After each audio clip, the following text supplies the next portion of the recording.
Hello hello. हाँ, आई आई आई भाई। आई ना। अब देखना, आई ना। आ गई। हेलो। आ रही है।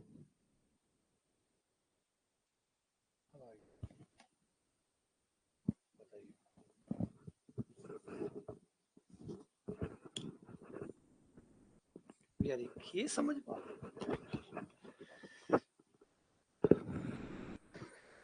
है ना। अबे आपने के समझ में आवे। इतना सारा तार है उंदा सुंदा, कोई क्या लगे कोई क्या लगे, कोई क्या सेटिंग करो और कोई क्या सेटिंग करो। था मतलब टेक्निकल चीज़ें इतनी ज़्यादा होगी, इतनी ज़्यादा टेक्निकल चीज़ें होगी, इतनी परेशानी होगी। ए तारी में जुड़ी बे तार भी में जुड़ी वो भी कमाने बा सेटिंग हो सी फिर आ सेटिंग हो सी फिर जा रो से चालू हो सी, है ना। और थाने के बताऊं थान तो पीडीएफ भी कौन ला दे थान तो टेक्निकल चीज़ा मैं के बताऊं। मतलब थार में से कई लोग तो ई बात से परेशान है कि पीडीएफ जो डाउनलोड करा बे जावा कट है तो थे शायद मेरा दुख समझ तो सको, है ना। तो सोचो थे जब पीडीएफ के लिए परेशान हो कि वह पीडीएफ कट जा रही है, तो मैं सोचो मैं कतो परेशान हो छू। मैं तो सारा दिन तारा में उलझो पड़ो, है ना। थे थोड़ा बहुत तो तकलीफ समझ पा रहे हो शो। तार में से जैसे अंजलि है और है कई जना खाली पीडीएफ ढूंढ रहे हैं, वो भी मोबाइल के अंदर कि मोबाइल में पीडीएफ कट गई तो थे जब पीडीएफ से परेशान हो तो थे कल्पना करो कि मेरो दुख कत्तो से। मेरे कने एक कैमरो भी है, बी में भी कोई 50 भांत की सेटिंग है, एक पीसी भी है, बी के बाद में एक सॉफ्टवेयर भी है जिसके ऊपर ऐप चल रहे हैं वो भी है, एक बोर्ड भी है, एक माइक भी है, माइक ने कंप्यूटर से या सॉफ्टवेयर से कनेक्ट करने वाला और 3-4 चीज़ें हैं। ये सब मिलार एक सिस्टम पूरो सेट हुए, है ना। हर छोटी-छोटी चीज़ में से एक भी चीज़ अगर प्रॉब्लमेटिक हो जावे, तो फिर कुछ को कुछ हो जावे। कमाल है।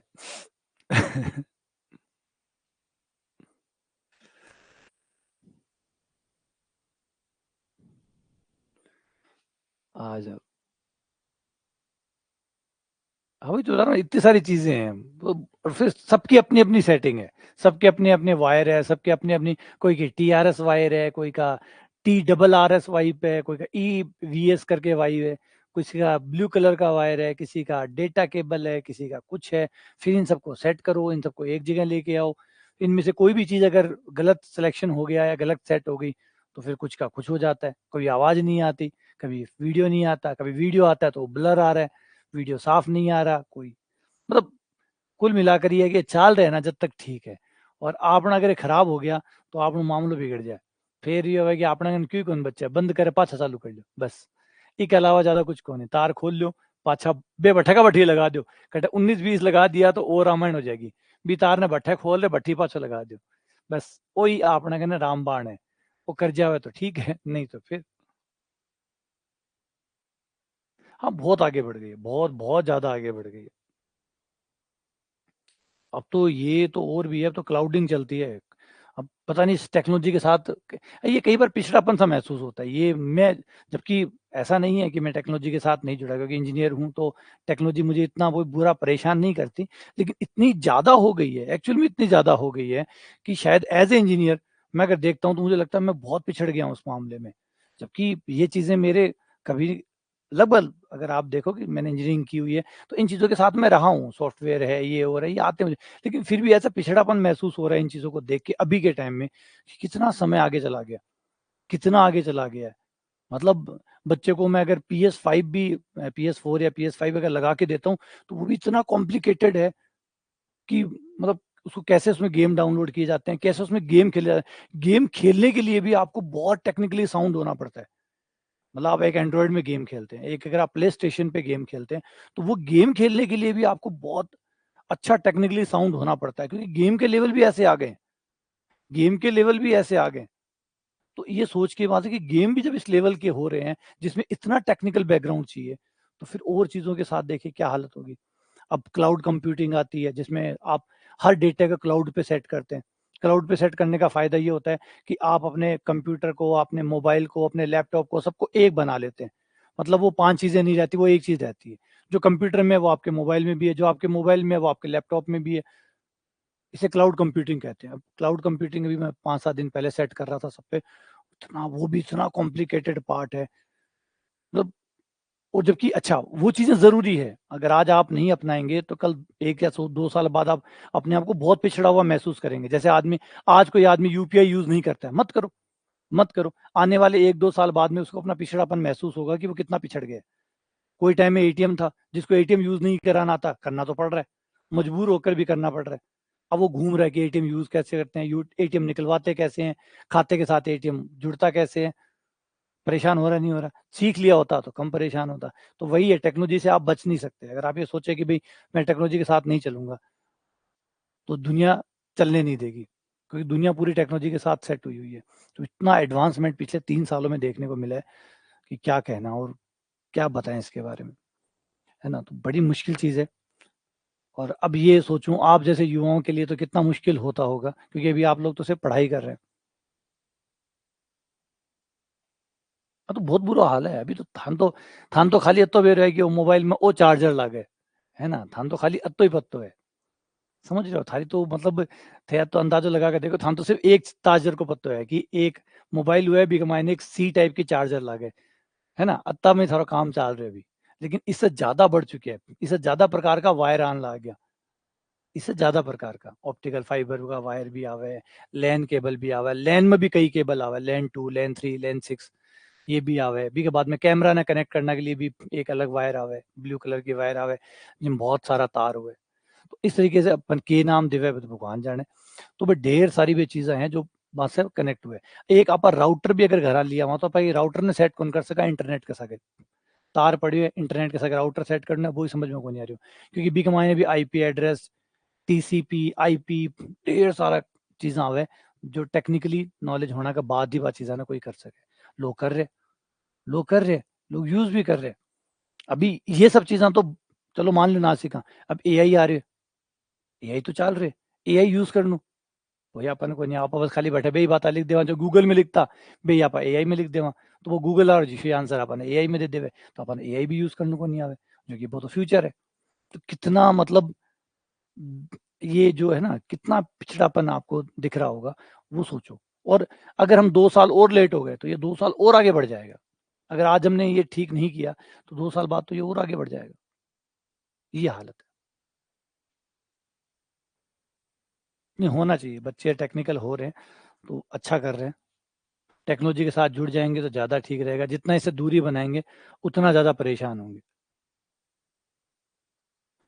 आ जाओ, आगे बढ़ते हैं।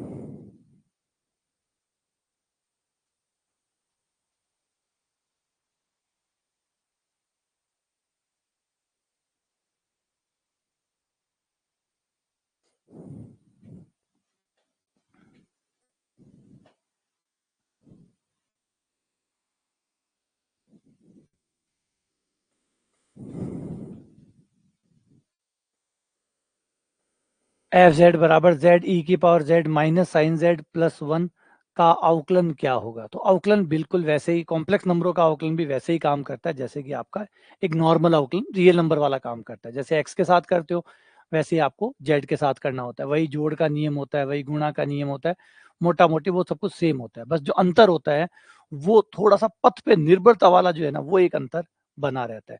क्योंकि जब आप दूसरे वाले में होते हैं, जब रियल नंबर में होते हैं, तो आपके पास, मैंने बताया था, आपके पास दो ही अवकलन होते हैं। एक तो बाईं ओर से आने वाला अवकलन जिसे बायां अवकलज कहते हैं, एक दाईं ओर से आने वाला अवकलन जिसे दायां अवकलज कहते हैं। इस बार बायां और दायां सिर्फ दो नहीं होंगे, बल्कि अनंत अवकलन होंगे, अलग अलग दिशाओं से अलग अलग अवकलन आएंगे, क्योंकि उस बिंदु की तरफ आना है। अब आप अनंत तरीके से उस बिंदु की तरफ आ सकते हैं। तो बस इतना सा डिफरेंस जो है वो कॉम्प्लेक्स में आपको देखने को मिलता है रियल के मुकाबले।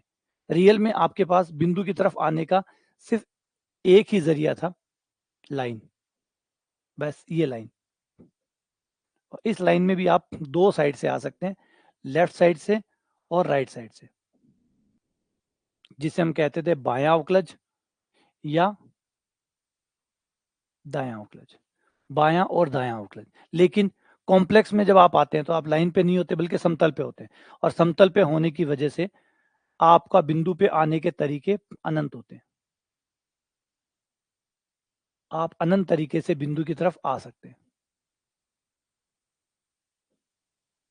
नजदीक से तो आना ना, नजदीक से बिंदु की तरफ आना, यही तो अवकलन है। तो इस बार बस बहुत सारे पथ हो सकते हैं। ये फर्क एक रियल का और कॉम्प्लेक्स का बेसिक डिफरेंस ये होता है। जब आप रियल में होते हैं तो आप सिर्फ दो ही अवकलन निकालते हैं, बायां अवकलज दायां अवकलज, बाईं ओर से आऊंगा दाईं ओर से आऊंगा। इस बार आप बाईं और दाईं ओर से नहीं, आप अनंत ओर से आ सकते हैं। अनंत तरीकों से आप अपने बिंदु की तरफ आ सकते हैं। तो आपको पथ पर आंसर नहीं रखना है कि इस पद से ये आंसर आ रहा है, इस पद से ये आंसर आ रहा है। अगर दो पद से अलग अलग दो आंसर आ रहे हैं तो फिर अवकलन विद्यमान नहीं माना जाएगा। आपके अवकलन का मान किसी भी पद से आने पर एक जैसा ही आना चाहिए, तभी वो अवकलन अवकलन है। अब ये पद पे निर्भरता वाले जो सवाल है वो खास तौर पे जो होते हैं वो बार वाले टाइप के सवाल होते हैं, जहां पे आपको सीमा की प्रॉब्लम भी देखने को मिलती है और अवकलन की प्रॉब्लम भी देखने को मिलती है। नॉर्मल जो फंक्शन होते हैं इनमें कभी प्रॉब्लम नहीं आती। जैसे बहुपद फलन है, बहुपद फलन का आप अवकलन करो कभी दिक्कत नहीं देता। एक बहुपद है उसका अवकलन करो कभी दिक्कत नहीं देता। साइन का कॉस का अवकलन करो कभी दिक्कत नहीं देता। ई की पावर जेड का अवकलन करो कभी परेशान नहीं करेगा। तो ये फिक्स टाइप के अवकलन है जिनमें अवकलन की परेशानी कभी नहीं आती।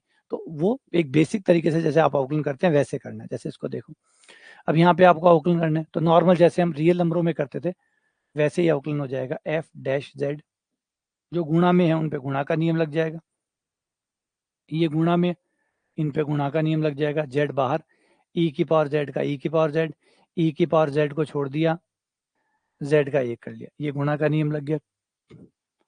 उसके बाद में माइनस साइन जेड का हो गया कॉस जेड,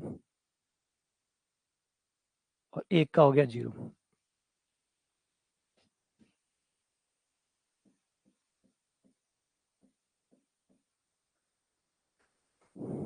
जेड ई की पावर जेड प्लस ई की power Z minus cos Z. Z का मान, अब अवकलन का मान जीरो पे निकालना है तो जेड का मान जीरो रख दो।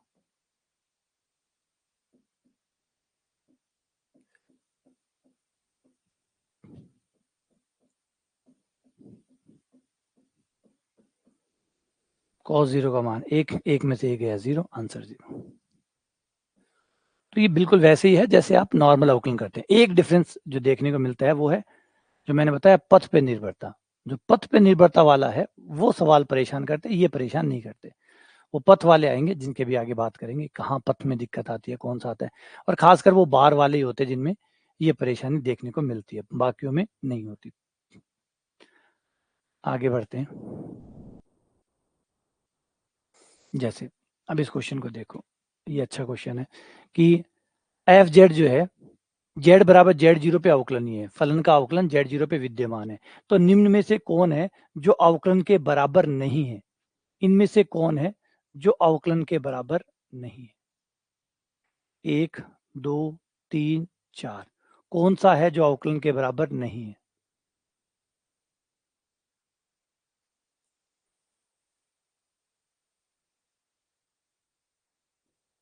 इनमें से कौन है जो अवकलन के बराबर नहीं है?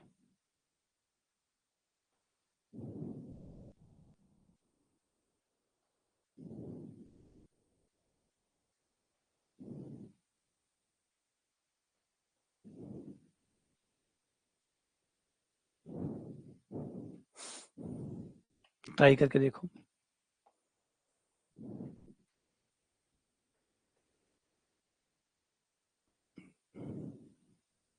एक ऑप्शन ई और देना चाहिए था, इनमें से कोई नहीं।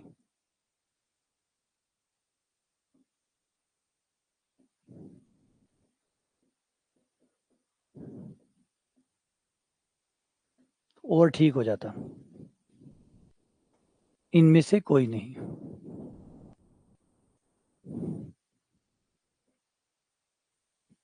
देखो, अवकलन की परिभाषा के अनुसार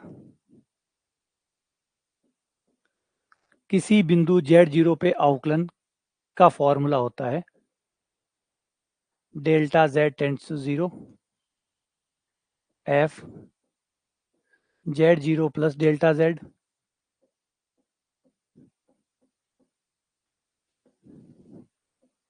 बटा डेल्टा जेड। यह अवकलन की परिभाषा होती है। इस हिसाब से ए तो सही है, ए तो सही है क्योंकि ये अवकलन ही है। अब आते हैं बी पे। एक बात सोच के देखो कि अवकलन का मतलब होता है बिंदु की तरफ आना, उसके पास के किसी बिंदु से शुरू करके उसकी तरफ आना, ठीक है। आओ, अगर ये पॉइंट Z0 है और मैं इधर से इस पॉइंट से शुरू करता हूं Z0 प्लस डेल्टा Z, ये डेल्टा Z हो गया, ठीक है। ये डेल्टा Z हो गया। माइनस डेल्टा Z किधर होगा? माइनस डेल्टा Z इसके अपोजिट डायरेक्शन में होगा। यही होता है, माइनस हमेशा अपोजिट डायरेक्शन में होता है। तो ये हो गया Z0 माइनस डेल्टा Z हो गया। अब मैं इधर से इधर आऊं या इधर से इधर आऊं, बात तो एक ही है। अवकलन इस बात से तो फर्क पड़ता ही नहीं ना मैं किधर से आ रहा हूं। मैं इधर से आऊं या इधर से आऊं, कोई फर्क तो पड़ता ही नहीं है। अवकलन का मकसद तो ये आप किधर से भी आओ, अगर अवकलनीय है तो अगर आप Z0 की तरफ पहुंच रहे हो, फाइनली अगर आप Z0 की तरफ पहुंच रहे हो तो वो अवकलनीय है, क्योंकि इस पद से आया या मैं इस पद से आया, इस बात से कोई फर्क नहीं पड़ता। तो यानी इसी अवकलन की परिभाषा ये भी बन सकती है, एफ डैश Z0 बराबर limit delta Z tends to 0 F Z0 minus delta Z minus F Z0 बटा माइनस डेल्टा Z। ये भी बन गई, ये भी बन गई, तो ये भी सही हो गई। अब पहले इस पे विचार करो कि ये सही कैसे हो गई। क्या प्लस डेल्टा Z ही लेना जरूरी है? माइनस डेल्टा Z नहीं ले सकते आप। जब दायां अवकलज निकालते हैं तो आप प्लस लेते हैं, बायां अवकलज में आप माइनस लेते हैं। तो इसका मतलब माइनस का मतलब है इधर से शुरू करना, प्लस का मतलब है इधर से शुरू करना। और अवकलनीय है तो आप चाहे इधर से शुरू करो चाहे इधर से शुरू करो, फाइनली आप पहुंचोगे तो पॉइंट पे ही पहुंचना। तो पॉइंट पे, अगर पॉइंट पे पहुंच रहे हो तो इस पथ, ये तो पथ हुए खाली, और पथ पे तो अवकलन पर नहीं करेगा। अगर क्वेश्चन कह रहा है कि अवकलनीय है और अवकलनीय है तो फिर मैं किसी भी पथ से जाऊं, अगर मैं Z0 पे पहुंच रहा हूं तो अवकलन बराबर होगा। तो ये भी अवकलन हुआ, फिर ये भी तो अवकलन हुआ। रिपीट करो, याद करो। जब आप अवकलन कहते हैं तो अवकलन का मतलब क्या होता है? रियल नंबरों में अवकलन का मतलब होता है दायां अवकलज बायां अवकलज। दायां अवकलज का मतलब x plus H x minus H. तो x प्लस एच और x माइनस एच में क्या अंतर है? x प्लस एच कह रहा है इधर से आओ, x माइनस एच कह रहा है इधर से आओ। अच्छा, इधर से आओ चाहे उधर से आओ, कुल मिला के अवकलन विद्यमान है, इसका मतलब दोनों साइड से आंसर तो एक ही आएगा, मतलब वही आएगा जो अवकलन है। दाएं साइड से भी वही अवकलन आएगा और बाएं साइड से वही आएगा, और दोनों साइड से आएगा तो फिर अलग अलग आएगा, तो अवकलनीय कैसे हुआ? अवकलनीय हमने तभी तो कहा था जब दायां अवकलज बायां अवकलज, मतलब दाईं ओर से आऊं चाहे बाईं ओर से आऊं, दोनों साइड से एक ही उत्तर आएगा तो ही मैं उसका अवकलनीय बोलूंगा। अब क्वेश्चन कह रहा है कि अवकलनीय है, अवकलनीय है तो दाईं ओर से आऊं चाहे बाईं ओर से आऊं, आंसर तो एक ही आएगा। तो ये भी सही हो गया, तो ये भी सही है। ये बात समझ में आई कि ये क्यों सही है, ये क्यों सही है? क्योंकि कोई जरूरी थोड़ी है अवकलन का मतलब, अवकलन में आपने यही तय किया होगा कि आप आगे से ही आओगे हमेशा। हम बार बार कह रहे हैं कि मैं किसी भी पथ से आऊं, मैं किसी भी पथ से आऊं, मेरा आंसर हर बार एक आना चाहिए। अवकलनीय है तो वो हर बार एक आएगा, अवकलनीय है। अगर अवकलनीय चेक कर रहा हूं तो हो सकता है मुझे ये तय करना पड़े कि किस पथ पे कौन सा आंसर आ रहा है। लेकिन अगर अवकलनीय है, खुद क्वेश्चन कह रहा है कि अवकलनीय है, इसका मतलब हर पथ से आंसर एक है। बस पथ की गारंटी ले लो कि वो पथ Z0 पे जाता है, वो पथ Z0 पे जाता है, ये कंफर्मेशन कर लो, पथ जाता है। हो गया। अब आ जाओ, अगर इन दोनों को जोड़ दिया जाए, इन दोनों को जोड़ा जाए, एक और एक दो, इन दोनों को जोड़ने पर, लघुत्तम लेने पर ये आ जाएगा डेल्टा Z, ये ब्रैकेट खुलेंगे,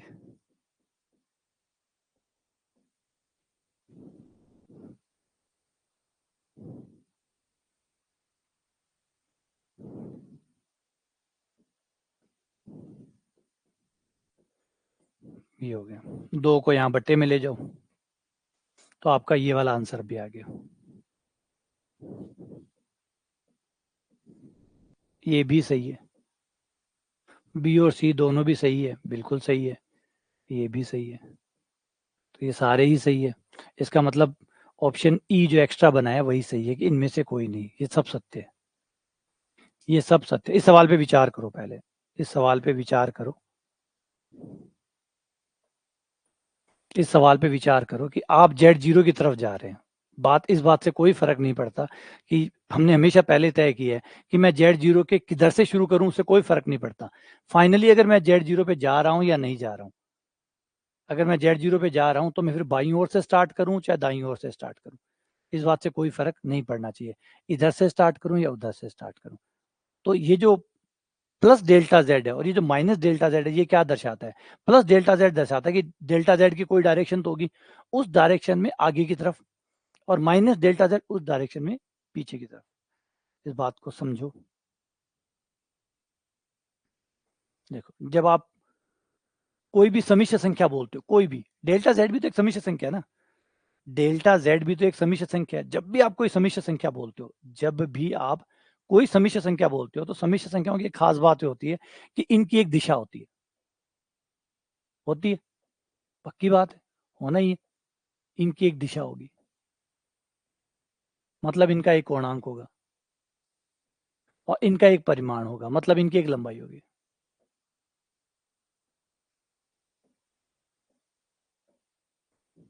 होगा, एक पूर्णांक होगा और एक परिमाण होगा।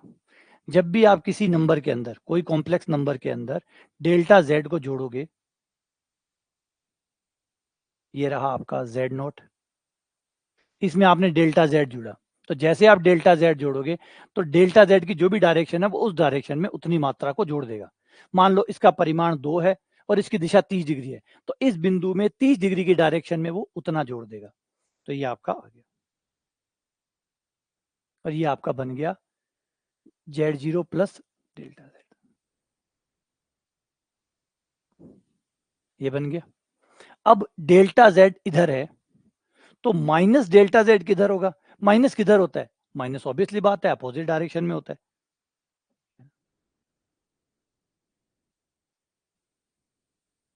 ये इधर आ जाएगा, ये माइनस डेल्टा जेड।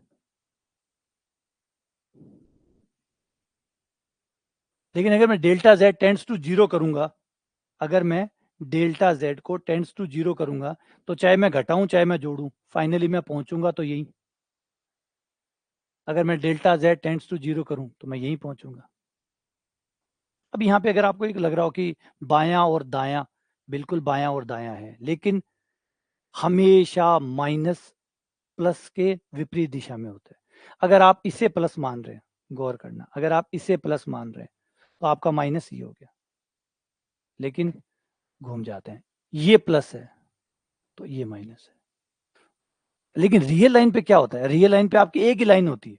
अब एक ही लाइन होती है तो उसका प्लस सारे आपको एक तरफ दिखते हैं, ये रहे सारे प्लस और ये रहे सारे माइनस, ये रहे सारे प्लस, ये रहे सारे माइनस। रियल लाइन में हमारा जो व्यू है वो एक लाइन होती है, बस एक लाइन है, इधर सारे प्लस खड़े, इधर सारे माइनस खड़े। लेकिन कॉम्प्लेक्स नंबर में भी जो प्लस माइनस होते हैं, जहाँ बोलते हैं कि प्लस माइनस होते ही नहीं है, वो इसलिए नहीं होते क्योंकि हर पॉइंट का अपना प्लस और अपना माइनस है। अब जैसे ये डेल्टा जेड है, इस डेल्टा जेड के लिए ये वाला प्लस है और ये वाला माइनस है।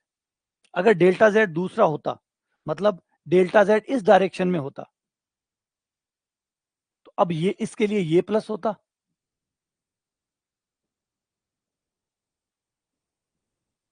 इसके लिए ये प्लस होता, ये माइनस होता,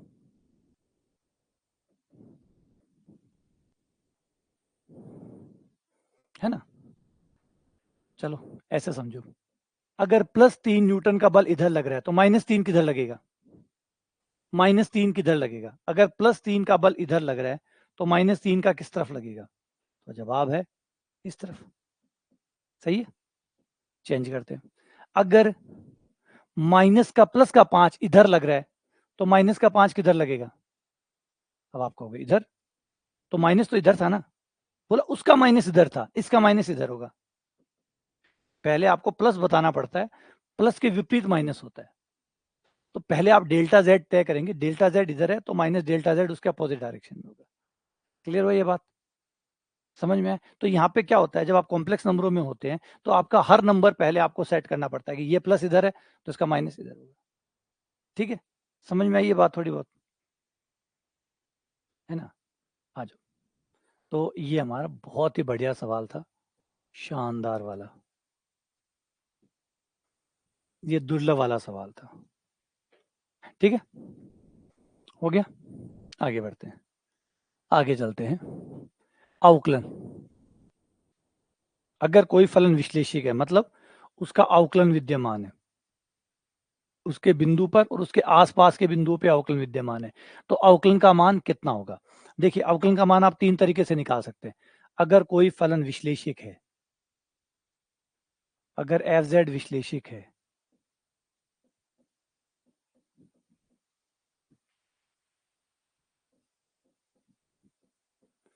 तो f के अवकलन का मान आप सीधा z के साथ अवकलन करके भी निकाल सकते हो, नंबर 1। नंबर 2, आप सिर्फ w का x के सापेक्ष आंशिक अवकलन करके भी निकाल सकते हो। नंबर 3, w यानी फलन का y के साथ आंशिक अवकलन करके माइनस आइटा से गुणा करके भी निकाल सकते हो। इन तीनों से आपका एक आंसर आएगा, सेम आंसर आएगा। अब जिससे चाहे उससे निकाल लो। अगर फलन विश्लेषिक है तो ठीक है। अब एक बार थोड़ा सा विश्लेषिक और अवकलनीयता पे फिर से बात कर लेते हैं। अवकलनीयता में हमने बोला था कि एक बिंदु पर अवकलनीय है, अगर एक बिंदु पर अवकलनीय है तो फिर वो अवकलनीय है। लेकिन एक बिंदु और उसके आसपास के बिंदुओं पर भी अवकलनीय है तो फिर ये विश्लेषिक है। तो विश्लेषिक में आपकी डिमांड थोड़ी सी बढ़ जाती है कि भैया मेरा भी भला हो और मेरे आसपास का भी भला हो। जैसे आप प्रार्थना करते हैं तब मांगते हैं ना, है ना, मेरा भी भला हो, सबका भी भला हो, है ना, जगत में शांति हो, विश्व का कल्याण हो, है ना। जैसे अब जो हिंदू टेम्पल मंदिरों में जाते हैं वहां पे देखते हैं लास्ट में जब एक उच्चारण होता है, विश्व का कल्याण हो, जगत में शांति हो, वो देखते हैं ना उसमें, तो उसमें क्या क्या चलता है लास्ट में, एकदम जो लास्ट का होते हैं उसमें आप क्या कहते हैं कि मेरा भी भला हो और बाकी का विश्व का भी कल्याण हो, क्योंकि दुनिया का कल्याण होगा तो ही मेरा कल्याण होगा, क्योंकि मेरा कल्याण अलग से नहीं होगा। अगर मेरे देश में शांति नहीं है तो मैं बीच पे कैसे शांति बना सकता हूँ, कैसे आराम से बैठा रह सकता हूँ? तो स्वाभाविक सी बात है, अगर आपका आसपास शांत नहीं है, आपके आसपास में लड़ाइयाँ चल रही है, तो आप मौज कैसे कर सकते हैं? तो सेम वही आइडिया यहाँ पे कि विश्लेषिक में आप कंसेप्ट लगा रहे हैं कि भाई मुझे बिंदु पे भी अवकलन चाहिए और बिंदु के आसपास के बिंदुओं पे भी अवकलन का मान आना चाहिए। ऐसा ना हो कि बिंदु पे तो अवकलनीय है लेकिन आसपास पे अवकलनीय नहीं है, तो फिर उसे अवकलनीय तो कह सकते हैं आप, क्योंकि बिंदु पे अवकलन है तो आप अवकलनीय तो कह सकते हैं, लेकिन विश्लेषिक नहीं कह सकते। विश्लेषिक आप तब कहेंगे जब आसपास के बिंदुओं पे भी अवकलन का मान होगा, बिंदु पे भी होगा पर्टिकुलर, और उसके आसपास एक छोटे से दायरा बना लो। दायरा आपकी मर्जी है, जितना चाहे छोटा बनाओ, वो आपको छूट है।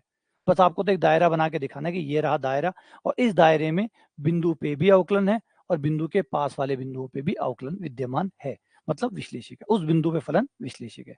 तो ये विश्लेषिक और अवकलनीय, अगर कोई विश्लेषिक हो गया तो अवकलनीय पक्का हो जाएगा, लेकिन अवकलनीय हो गया तो विश्लेषिक हो जाएगा, ये जरूरी नहीं है। जो विश्लेषिक है किसी बिंदु पर विश्लेषिक है, तो अगर वो बिंदु पर विश्लेषिक है तो फिर अवकलनीय है, क्योंकि विश्लेषिक में आप अवकलनीय तो मांग ही रहे हैं प्लस साथ वाले बिंदुओं का और अवकलन मांग रहे हैं, मतलब मेरी टिकट भी और मेरे पड़ोसियों की टिकट भी, हम दोनों की मांग रहे हैं। तो इसलिए अगर आप विश्लेषिक है किसी बिंदु पर तो अवकलनीय है, लेकिन अवकलनीय है तो विश्लेषिक है ये जरूरी नहीं है, क्योंकि अवकलनीय होने का मतलब उस बिंदु पे अवकलन का मान, आस पड़ोस की गारंटी अवकलनीय नहीं लेता। लेकिन ये दोनों आइडिया सेम हो जाते हैं जब आप पूरे डोमेन की बात करते हैं, पूरे प्रांत की बात करते हैं, पूरे फलन की बात करते हैं। जब आप फलन की बात करते हैं तो इन दोनों में कोई फर्क नहीं रहता। फलन या प्रांत की बात कर रहे हैं, पूरे प्रांत की बात कर रहे हैं, तो ये आइडिया एक हो जाता है, अवकलनीय इक्वल्स टू विश्लेषिक।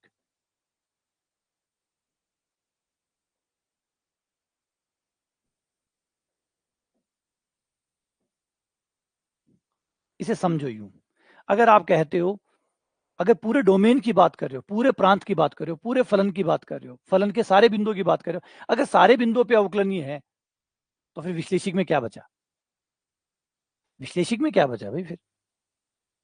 फिर विश्लेषिक में अवकलनीय में क्या फर्क रहा? अगर आप ये कह रहे हो कि ये पूरा प्रांत है और इस प्रांत के हर बिंदु पर अवकलनीय है, हर बिंदु पर अवकलनीय है, फलन सभी बिंदुओं पर अवकलनीय है, तो बताओ विश्लेषिक में क्या बचा? विश्लेषिक यही तो कहेगा कि भाई इस बिंदु पे अवकलनीय हो और इसके आस पड़ोस में अवकलनीय हो, तो बिल्कुल है। सारे बिंदुओं पे अवकलनीय है तो आस पड़ोस में तो होना ही होना है। मैं कह रहा हूं कि सारे ही बिंदुओं पे अवकलनीय है। जब सारे बिंदुओं पर अवकलनीय है तो फिर विश्लेषक क्या मांगेगा? विश्लेषक यही तो मांगेगा कि मेरा बिंदु और मेरा पड़ोसी बिंदु। मैं कह रहा हूं भारत के हर बिंदु की टिकट कंफर्म हो गई है। अब आप कह रहे हो कि मैं और मेरे पड़ोसी, तो पड़ोसी भी आ गए। जब पूरा भारत आ गया तो पड़ोसी भी आ गए। हर बिंदु का बिंदु भी आ गया और उसके पड़ोसी भी आ गए, तो वो विश्लेषक भी हो गया। तो अगर पूरे प्रांत की बात कर रहे हैं तो फिर अवकलनीय और विश्लेषक होने में कोई अंतर नहीं होता। पूरे प्रांत की बात हो रही तो एक साथ पूरे प्रांत की बात कर रहे हो तो अवकलनीय बोलो या विश्लेषक बोलो, एक बात है। लेकिन अगर पॉइंट वाइज बात कर रहे हो, किसी खास पॉइंट की बात कर रहे हैं, तब फिर दोनों बातों में अंतर है। अवकलनीय होना और विश्लेषक होने में अंतर है, क्योंकि तब आप एक बिंदु की बात कर रहे हैं। फिर बात हो रही अवकलनीय तो एक बिंदु पे फोकस करेगा और विश्लेषक बिंदु और बिंदु के पड़ोस पे भी फोकस करेगा। ये बात है। बात समझ में आ रही है क्या कह रहा हूं मैं?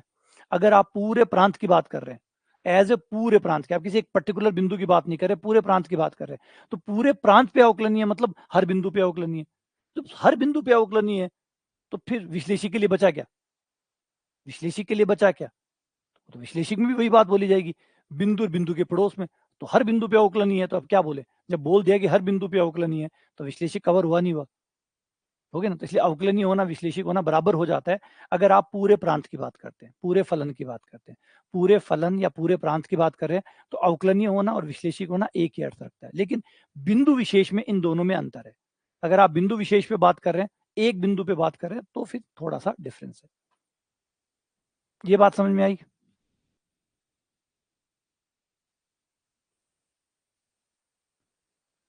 हाँ, वो सर्वे संतु सुखी ने, सर्वे संतु निरामय, ये स्कूल में पढ़ाते थे, स्कूल में ये हमसे बुलवाते थे। ये बहुत इंपॉर्टेंट है। और इसके ऊपर पता है आप लोगों को, इसके ऊपर बहुत स्ट्रेटजी होती है, इसके ऊपर बहुत स्ट्रेटजी होती है। मतलब एक बेस्ट स्ट्रेटजी क्या होती है, इसके ऊपर बहुत लंबे समय से एक जगदोजहद चल रही है कि भाई कैसे, मतलब जिसे कॉरपोरेशन कहते हैं। कॉरपोरेशन का मतलब ये है कि कोई भी देश आज की दुनिया में, आज हम ग्लोबल मार्केट में हैं, कोई भी देश सिर्फ अपने ऊपर आत्मनिर्भर होकर नहीं रह सकता, क्योंकि इतनी ज्यादा हो गई। आज अमेरिका के पास मान लीजिए बादाम अच्छे हैं, इंडिया के पास नहीं है। लेकिन इंडिया के पास कुछ और अच्छे होंगे, हो सकता है चावल अच्छे हो। सही है। अब या तो आप ये करो, अमेरिका से तोड़ दो, बादाम खाए भी नहीं रह जाएंगे, मैं हमारा चावड़ा के बादाम बना लेशा। तो जो अगर दुनिया मिल के रहेगी तो ज्यादा अच्छी चीजें आप देख पाएंगे। आज जैसे हम देखें, जैसे दुनिया ओपन हुई है तो आप बर्गर खा पा रहे हैं, खा पा रहे हैं, अमेरिका वाले समोसा खा पा रहे हैं, अमेरिका वाला समोसा खा पा रहे हैं, हम मैगी खा पा रहे हैं, चाइना से जुड़े हुए हैं तो चाइना का जब एक दूसरे से लेन देन हुआ तो हम वो खा पा रहे हैं। और भारत में देख लो, हम पंजाबी खाने को राजस्थान में ला रहे हैं, राजस्थानी खाना जो है वो पंजाब में जा रहा है। तो ये क्या हुआ? ये वो कॉपरेशन की वजह से, कॉपरेशन की वजह से फायदा हो रहा है। तो यही जो है बहुत लंबे समय से बिजनेस जो है वो ये समझ रहा है कि कॉपरेशन कैसा होना चाहिए, किस टाइप का कॉपरेशन होना चाहिए जिससे ज्यादा से ज्यादा फायदा पहुंचे जा सके। स्ट्रेटजी क्या होनी चाहिए, कॉपरेशन स्ट्रेटजी क्या होनी चाहिए, है ना? ये बहुत बहुत लंबी चौड़ी स्टडी है इसके ऊपर, और बहुत लंबे समय से ढूंढ रहे हैं सही तरीका। क्योंकि पहले हम लड़ाई करके धाप चुके हैं। अगर थे सोचो कि कॉर्पोरेशन की बात क्यों हो रही है, इसलिए हो रही है कि पहले आप बड़ी बड़ी लड़ाई लड़ ली, वर्ल्ड वॉर 1 लड़ ली, लड़ाई लड़ लड़ के तो आप देख लियो, वर्ल्ड वॉर 2 लड़ लियो, 2 लड़ाई लड़ ली 50 साल की। 50 साल में आप मानव सभ्यता ने बुरी तरीके से नुकसान पहुंचाकर घना ही परमाणु बम बना लिया, हाइड्रोजन बम बना लिया, एक दूसरे से तीर तान कर, एक दूसरे ने मार काट कर आप खूब कर चुके हैं। तो आप देख चुके हैं कि वो तो काम कौन करे, और डांग बजाना और काम तो काम कौन करे। तो इसका मतलब है कि इससे बाहर कुछ और सोचना पड़ेगा जो काम करता हो। तो फिर 1950 के दशक के बाद जब आप आते हो तो आप देखते हो, एक छोटा सा एग्जांपल समझाता हूँ कि 1950 आते आते तक अमेरिका और रशिया के बीच में जो कोल्ड वॉर था, उस कोल्ड वॉर में इन दोनों बेवकूफों ने क्या किया कि दोनों का ही दोनों ने क्या किया, तकरीबन तकरीबन 10,000 परमाणु बम बना लिए। 10,000 अमेरिका ने बना लिए और 10,000 रशिया ने बना लिए। अब आपको सबसे अजीब बात ये लगेगी, मुश्किल से 4 या 5 परमाणु बम से आप एक देश को पूरा खत्म कर सकते हैं। सिर्फ 4 या 5 परमाणु बम से एक देश को पूरा खत्म कर सकते हैं, फिर 10,000 क्यों बनाए? अगर आप 4 या 5 बम गिरते हैं, या अगर आप एक बड़ी मात्रा में 50 बम फेंक, अगर 50 बम जो है आप अगर रशिया पे फेंक देते हैं तो अमेरिका ऑटोमेटिकली खत्म हो जाएगा। अमेरिका ऑटोमेटिक, अब कैसे रशिया खत्म होगा तो अमेरिका कैसे खत्म होगा? क्योंकि जब आप 50 परमाणु बम गिरोगे तो क्लाइमेट चेंज जो होगा, जो बदलाव आएगा क्लाइमेट के अंदर, वो इतना ज्यादा एक्सट्रीम होगा कि पृथ्वी तो एक ही है, पृथ्वी तो एक ही है ना? जैसे एक बहुत अच्छे न्यूमैन, वॉन न्यूमैन थे, उन्होंने एक बहुत अच्छी बात इस बात पे कही थी उसमें, कोल्ड वॉर में, कि आप एक पेट्रोल के टब के अंदर हैं, पेट्रोल के टब के अंदर रशिया और अमेरिका दोनों खड़े हैं, और एक अमेरिका कह रहा है कि मेरे पास एक माचिस की तीली है, रशिया कह रहा है मेरे पास दो है। इसे समझ पा रहे हैं आप सर टर्मिनोलॉजी कि क्या कहना चाहता है? कि आप एक पेट्रोल का टब है, जिसे वो वहां पे अमेरिका में गैसोलीन कहा जाता है, तो गैसोलीन के एक टब है, उसके अंदर अमेरिका भी खड़ा है और रशिया भी खड़ा है, और अमेरिका कह रहा है मेरे पास एक तीली है, और रशिया कह रहा है अच्छा मेरे पास दो है। तो समझ में आया कि क्या कह रहा है? वो तीली है, आग लगाओगे दोनों ही मरोगे, आग लगाओगे दोनों ही मरोगे, क्योंकि आप दोनों ही एक टब के अंदर हो। अगर आग लगाओ दो तीली है तो क्या फायदा? एक तीली से आग लगेगी, दोनों मरोगे। सेम वही बात है, अगर आपने परमाणु, अब इतने परमाणु बम इन लोगों ने बनाए हैं कि अगर दोनों पहले मतलब एक एक बार खत्म कर लें, फिर दोबारा वापस खड़े हो जाएं, जैसे गेम्स होते हैं उसकी तरह वापस खड़े हो जाएं, दोबारा खत्म कर लें, दोबारा खड़े हो जाएं, दोबारा खत्म कर लें, अगर ये प्रक्रिया करें तो कम से कम सैकड़ों बार अपने आप को एक दूसरे को खत्म कर सकते हैं। इतने परमाणु बम इन लोगों ने बना लिए बेवकूफों ने। सोच के देखो, इतने परमाणु बम बनाने की क्या जरूरत थी? लेकिन बनाए जा रहे थे, बनाए जा रहे थे, बनाए जा रहे थे, बनाए जा रहे थे। मतलब जी हाँ, कोई लड़ाई हो जाती है, यार भेड़ा करे ना, वो 5 अमेरिकन है, अच्छा तेरे कन 5 है, मेरे कन 7 है, तो तेरे कन 7 है, अगला दिन वो 10 ले आए, तेरे कन 10 है, मेरे कन 15 है। अरे एक हथियार से लड़कियां खाली बहुत है, एक हथियार से, वो भी कुंचल है, लेकिन भेड़ा कराया जा रहे हैं। और इससे क्या हुआ? इससे उनकी आर्थिक प्रगति खराब हुई, क्योंकि इतने सारे बम बनाने में ऊर्जा तो खर्च हुई है, पैसा भी खर्च हुआ है, तो वो ज्यादा हुआ, प्लस लड़ाई से तनाव जो क्रिएट हुआ वो हुआ। और इतने बम बना लिए, अब आना रखा कट है, अब आगे सुरक्षा करो, क्योंकि 10,000 परमाणु बम कम नहीं होते। आप 10-10 हजार परमाणु बम बना के बैठे तो सिक्योरिटी, एक परमाणु बम आपके लिए खतरा है, और रखा हुआ तो आपके पास है ना, फेंकोगे तो जब फेंकोगे, अभी तो भी की सुरक्षा करनी पड़ रही है, तो 10,000 परमाणु बमों की सुरक्षा करो। समझ सकते हो कि क्या हालत कर रखी है अमेरिका ने अपनी खुद की, आपकी खुद की क्या दुर्गति कर रखी है। तो यही रशिया ने कर रखी है अपनी दुर्गति। ये कोल्ड वॉर के बाद में ये समझ में आया कि ये चीज गलत है, गलत फिलोसॉफी है, गलत तरीके से हम आगे बढ़ रहे हैं। अब हमें एक दूसरे से लड़ाई करने के बजाय कॉर्पोरेशन पे जाना चाहिए। और फिर दुनिया बदली, और फिर दुनिया में मैथमेटिशियन आए, और मैथमेटिशियन लेके आए कॉर्पोरेशन, हाउ टू कोऑपरेट, कैसे दो व्यक्ति आपस में कोऑपरेट करें ताकि उनका भला, दोनों का भला हो सके, जो हमने कहते हैं ना, जैसे भी बोला सर्वे संतु सुखी ने, सर्वे संतु भवन, फिर ये इसके ऊपर चला, और इसके ऊपर लगभग पिछले जो 75 साल है, 75 साल से इसके ऊपर रिसर्च हो रही है, और इसको कॉर्पोरेशन गेम्स कहा जाता है। कभी आप गेम थ्योरी पढ़ेंगे हम लोग, तब मैं इसको डिस्कस करूंगा। इसको कहते हैं कॉर्पोरेशन गेम। कॉर्पोरेशन गेम में होता है कि आप किस तरीके से कॉर्पोरेट करें। कॉर्पोरेट करना भी आसान नहीं है, ऐसे मत सोचना कि कॉर्पोरेट करना भी आसान है, कॉर्पोरेट करना भी मुश्किल है। अगर आप किसी ऐसे आदमी के कॉर्पोरेट कर रहे हैं जो आपका भला कर ही नहीं रहा वापस से, तो फिर आपको क्या करना होगा? मतलब आपने किसी को स्ट्राइक दी, या किसी को बॉल पास की, और उसने वापस आपको बॉल पास नहीं की, तो कॉर्पोरेशन को भी समझना पड़ेगा कि हाउ टू कोऑपरेट, कोऑपरेट भी कैसे करना होगा। जैसे आप घर में कहते हैं ना, मैं तो सबको भलो करूं, मेरे भलो कोई कौन करे, तो वही गेम है कि कैसे आप भला करें कि बदले में आपको वापस भी भला मिले। तो कॉर्पोरेशन भी किस तरीके से हो, इसके ऊपर स्टडी हो रही है, इसे कॉर्पोरेशन गेम्स कहते हैं, जिसके ऊपर बहुत सारी थ्योरीज, बहुत सारे पेपर अभी तक पब्लिश हो चुके हैं, और लोग अब उस पर चल भी रहे हैं, और इसीलिए जो डिप्लोमेटिक चीजें ना वो चेंज हुई है। कितनी सारी चीजें कनेक्ट हो जाए यार, ठाई कौन पड़े, गणित कदमा की कठू कठा फूक जाए।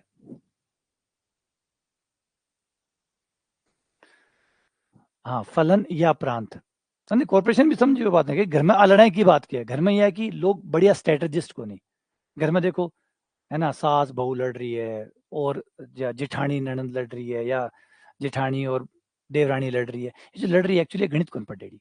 अगर थोड़ा सा गणित पढ़ती, और कोऑपरेशन गेम, अगर गेम थ्योरी पढ़ लेती, और बिम पढ़ लेती कोऑपरेशन गेम, और कोऑपरेशन गेम में कि हाउ टू कोऑपरेट, कोऑपरेट कैसे करना है, और किस तरीके से स्ट्रेटेजी बनानी है, अगर वो पढ़ लेते, तो कभी भी देवरानी जिठानी में लड़ाई को नहीं हुए, कभी ननद में और को नहीं हुए, क्योंकि एक बढ़िया पॉलिसी बना दोनों आराम से रह सके, बाको भी भलो आंखों भी भलो। अरे एक एक रहे खाली लड़े, अरे खाली लड़े, वो गेम आ जो कॉपरेशन स्ट्रेटेजी है, उसकी जो सबसे लास्ट स्ट्रेटेजी ये होती है, बदले के बदला बदला, मतलब आंख के बदले आंख। ये स्ट्रेटेजी सबसे कमजोर स्ट्रेटेजीज में से लास्ट, सबसे लास्ट है कि अगर आपको कोई सर फोड़ रहा है, आप उसका वापस सर फोड़ दो। ये स्ट्रेटेजी सबसे नुकसानदायक है, जो अमेरिका और रशिया ने की थी। और जो सबसे बढ़िया स्ट्रेटेजी है, ऊपर टॉट टॉट टॉट टॉट उठाओगे तो उसमें सबसे बढ़िया स्ट्रेटेजी आती है corporation with tit for tat. With tit for tat, tit for tat का मतलब होता है अगर आपने किसी ने आपको थप्पड़ मारा है, तो आप बदले में एक थप्पड़ मारो, लेकिन बस एक थप्पड़ मारते आप कोऑपरेट करना शुरू कर दो। जैसे थप्पड़ मारो, अरे यार गलती से लाग गयो, अरे यार गलती होगी, और फिर भी वो गाड़ मसल दो, भाई गलती होगी माफ कर दे। यहाँ पे आपने टिट फॉर टैट भी कर दिया एंड यू कोऑपरेट भी कर दिया। तो ये पॉलिसी जो है, ये one of the best cooperation policy होता है, टिट फॉर टैट। आंख दिखाओ लेकिन कोऑपरेशन मत छोड़ो, है ना। तो जो ये आपको लगता है ऐसे दुनिया ऐसे चलती है, इतना भारत चाइना ऐसे ऐसे थोड़ी चलते हैं। आप आंख भी दिखाते हैं, आप कोऑपरेट भी करते हैं। लोग कहते हैं हमारे बम फेंक दो पाकिस्तान के ऊपर, हैं आप बस हूँ लास्ट वाली स्ट्रेटजी है जिसका मैंने कोई को भलो को नहीं हुए। अगर थे सोचो बम फेंक कर काम हो जाए ना, गणित के हिसाब से सबसे घटिया स्ट्रेटजी है। और जिका को रशिया और अमेरिका को तो एग्जाम्पल ले सको, वे कितना नुकसान एक दूसरे ने पहुंचाए और पहुंचा रहा है ई वजह से। तो ये सबसे घटिया स्ट्रेटजी है। सबसे बढ़िया स्ट्रेटजी जो है वो है आंख भी दिखाओ, कोऑपरेट भी करो। इसे कहते हैं cooperation with tit for TET. यार एक और बात करनी चाहिए, कभी ये क्लास लेनी चाहिए सन, है ना। फिर लड़कियां भी तो कई जेठानियां ननंद मतलब, है ना, देवरानियां बन छो, तो थाने भी के चीज होनी चाहिए। नहीं टिट फॉर टैट ऐसे नहीं कि टिट फॉर टैट का मतलब वो थप्पड़ मारियो थे मार दियो, फिर वो पाछो मार दियो, फिर थे पाछो मार दियो। और टिट फॉर टैट को नहीं है, वो टिट फॉर टैट को नहीं है, वो तो वही है, वो लास्ट वाली स्ट्रेटेजी जेठा दोनों ही खत्म हो जाए, दोनों खत्म हो जाए। एक मुक्को थे मारे और एक बम मारे, फिर एक थे मारे और फिर इनमें तो दोनों को नुकसान है। लेकिन tit for TET with corporation, जैसे मैंने कहा थप्पड़ मारो और फिर सॉरी मांग लो, भाई गलती होगी, ताकि लड़ाई आगे ना बढ़े। बस टिट फॉर टैट हो गया, मैसेज भी चला गया कि मैं पाछो मारूंगा। अच्छा उसमें भी एक और है, टिट फॉर टैट में भी है कि क्या आपको प्री होना चाहिए या सेकंड होना चाहिए, मतलब फर्स्ट होना चाहिए सेकंड होना चाहिए। तो उसमें भी ये पाया गया कि जो सेकंड है वो ज्यादा फायदे में रहता है। मतलब जब दूसरी बार आप थप्पड़ सेकंड बार थप्पड़ मारते हैं, थप्पड़ खा के थप्पड़ मारते हैं, ये ज्यादा बेनिफिशियल होता है बजाय पहले थप्पड़ मारना और फिर। देखा था तो गणित कट्ठा कट्ठा गई देखो, तो गणित कट्ठा कट्ठा तो पूग जावे, गणित कहाँ तक पहुंच रही है इसका एक अंदाजा लगाओ। आ जाओ वापस से अपने इसी पे आ जाते हैं अवकलन। कभी इसके ऊपर बात करें, कभी आप लोगों को समझाऊंगा इस पूरे गेम स्ट्रक्चर को कि कैसे आप इसे अपने जीवन में उतार के कैसे आप अपने जीवन में बेहतर कर सकते हैं। ये साइंटिफिक है पूरा का पूरा, यहाँ कोई मजाक को नहीं, कोई यहाँ को नहीं कि बाबूजी बैठे आ रही है फेंक रहे ऊपर ला, है नहीं है। सबके सब बाकायदा फुल स्ट्रेटजी है, पेपर पब्लिश है। गेम थ्योरी पढ़ते ही हो आप लोग, बताने की जरूरत ही नहीं है, गेम थ्योरी आपका सिलेबस में भी है। तो वो जो गेम थ्योरी है उसमें यही सब कुछ है। लेकिन हमें जो गेम पढ़ाया जाएगा वो छोटा सा पढ़ाया जाएगा जितना हमारा सिलेबस आता है। एक्चुअल गेम बहुत बड़ा है और हर चीज गेम ही है, जहाँ पे दो प्लेयर खेलते हैं वो गेम ही है। चाहे हाँ थे, अगर सोचो कि गेम को मतलब खाली एक ग्राउंड हुआ है बट्टे खेले ना, घर में जो खेलो वो भी गेम है, घर में भी जो थे खेलो ना वो भी गेम ही है। एक पति पत्नी भी जो आपस में रह रहे हैं वो भी जस्ट टाइप को वन टाइप ऑफ गेम है ना। वहां पे देखो कितना अच्छा कॉपरेशन होता है, कितना अच्छा पति पत्नी दोनों एक दूसरे को कोऑपरेट करते हैं। दोनों अगर कमा रहे हैं तो दोनों पैसे ला रहे हैं, घर चला रहे हैं, ये भी वन टाइप ऑफ गेम है। तो आ जाओ फलन प्रांत और अवकलन और अवकलन विश्लेषक। अगर पूरे प्रांत पे बात कर रहे हैं संपूर्ण के ऊपर, तो ये दोनों बातें एक ही होती है, तो कंफ्यूज मत होना। जब आप पूरे पे बात कर रहे हो तो अवकलन होना और विश्लेषिक होना एक ही चीज होती है। अवकलन होना ही विश्लेषिक होना है, विश्लेषिक होना ही अवकलन होना है। हाँ बिंदु विशेष पे बात करोगे तो ये डिफरेंट है। बिंदु विशेष पे अवकलन होना अलग बात है और विश्लेषिक होना अलग बात है। क्योंकि अवकलन होना मतलब आप केवल उस बिंदु की बात कर रहे हैं, केवल उस बिंदु की बात करें। अवकलन ध्यान से सुन रहे हो मेरी बात, मैं क्या बोल रहा हूँ। अगर पूरा की बात कर रहे हो एक साथ तो फिर अवकलनीय होना मतलब सब पे अवकलनीय है। सब पे अवकलनीय है तो फिर बचा कौन, बचा कौन, कौन सा पड़ोसी बच गया, पड़ोसी का भी नंबर तो आ गया। जब आपने बोला सब पे अवकलनीय है, सब पे अवकलनीय है तो मैं और मेरे पड़ोसी सब आ गए, सब आ गए। तो अवकलनीय होना और विश्लेषिक होना फिर एक ही बात है, फिर पड़ोस बचा ही नहीं, वही पड़ोस सब में आ गए, तो फिर कोई अर्थ नहीं बचता। तो अवकलनीय बोलिए जब अगर बोला, जैसे अब ये बोला गया एक फलन एफ जेड विश्लेषिक है, यानी फलन की बात हुई, किसी बिंदु की बात नहीं हुई। अब किसी बिंदु की बात नहीं हुई तो इसका मतलब पूरे फलन की बात हुई है, और पूरे फलन की बात हुई तो विश्लेषिक बोलो चाहे अवकलनीय बोलो एक बात है। लेकिन अगर बिंदु की बात होती है, कहता है जेड जीरो पर विश्लेषिक है, तो फिर विश्लेषिक होना अवकलनीय होने में अंतर है। कई बार ऐसा हो सकता है किसी बिंदु पे फलन अवकलनीय है परंतु विश्लेषिक नहीं है, क्योंकि बिंदु पे तो अवकलन मिल गया लेकिन पड़ोस में अवकलन नहीं मिला। ठीक है, हाँ विश्लेषिक होगा तो अवकलनीय होगा, क्योंकि विश्लेषिक है मतलब बिंदु पर पड़ोस पे अवकलन है, तो इसका मतलब बिंदु पे तो है ही फिर। तो विश्लेषिक से अवकलनीय आ जाएगा लेकिन अवकलनीय से बिंदु नहीं आएगा। तो इस बात को लिख लो, काम की बात, बिंदु विशेष पर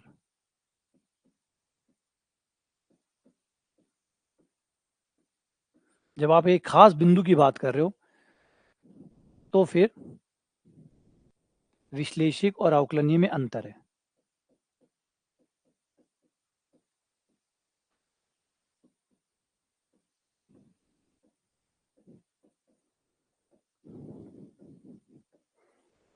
तथा अगर विश्लेषिक हुआ तो अवकलनीय होगा, लेकिन अवकलनीय हुआ तो विश्लेषिक नहीं कहा जा सकता। अगर विश्लेषिक है, किसी बिंदु की बात भी अगर हो रही है तो विश्लेषिक है तो अवकलनीय होगा, लेकिन अवकलनीय है तो विश्लेषिक होगा।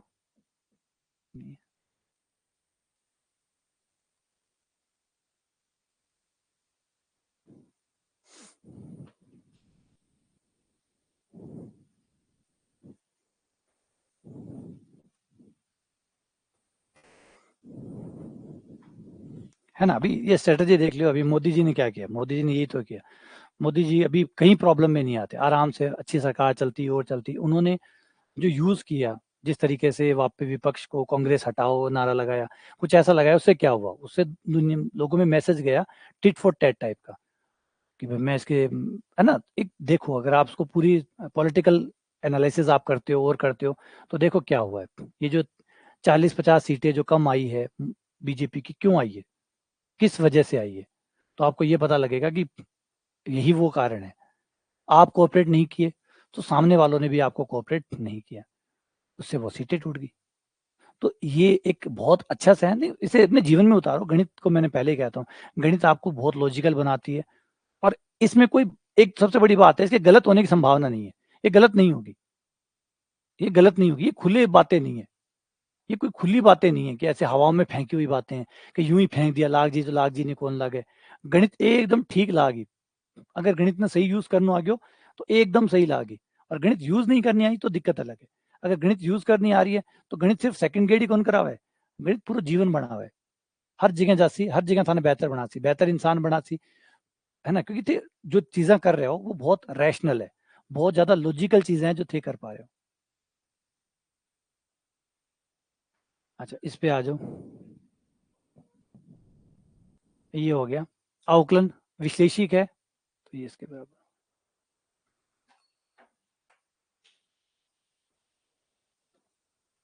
अगला W बराबर एफ जेड है और ये विश्लेषिक है, तो डी डब्ल्यू बटा डी जेड किसके बराबर होगा, तो ये दो के बराबर होता है। एक तो मैंने बता ही दिया, डेल डब्ल्यू बटा डेल एक्स के बराबर होता है। एक होता है माइनस आइटा डेल डब्ल्यू बटा डेल वाई। इनमें से आप किसी से भी निकाल लो, ये अवकलन के बराबर ही होगा।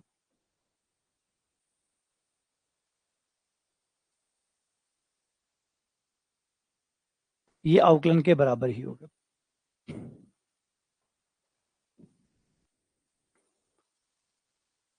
है ना, ये हो गया सी। ये आपको बताता है कि विश्लेषिक फलन की खास बात है, मतलब कॉम्प्लेक्स फलन में खास बात है, ये आपको रियल में नहीं मिलती। रियल में तो आपको सीधा ही अवकलन ही करना पड़ता है। ये कह रहा है कि आप एक्स के सापेक्ष अगर आंशिक अवकलन कर लेते हो तो भी वो आपका जो अवकलन आता है जेड वाला वही आएगा, सेम वही चीज आएगी। अगर आप ऐसे कर रहे हो या फिर आप इस तरीके से करते हो तो भी वही आंसर आएगा, एक्जैक्टली सेम आएगा। बड़ा अजीब लगता है लेकिन सच है, बड़ा अजीब है परंतु सच है ना। इसको ट्राई करके देखना, इसको किसी एग्जाम्पल के ऊपर एक बार ट्राई करके देखना, और देखना कि कैसे ये काम करता है, कैसे कमाल करता है ये। जैसे W बराबर जेड स्क्वायर ले लिया, ठीक है। अब अगर हम सीधा करें, इसका सीधा करें तो डी डब्ल्यू बटा डी जेड हो जाएगा, बराबर हो जाएगा 2Z। आ गया। अब ये हमें कहता है सेकंड वाला कि एक काम करो, है ना, डी और सी सेम, अच्छा ये सेम ही है, ठीक है। ये दोनों सेम है क्योंकि आयटा से ऊपर नीचे गुणा करोगे तो ये एक ही आ जाएगा। आयटा से ऊपर नीचे गुणा करने पर 1/आयटा बराबर माइनस आयटा ही होता है।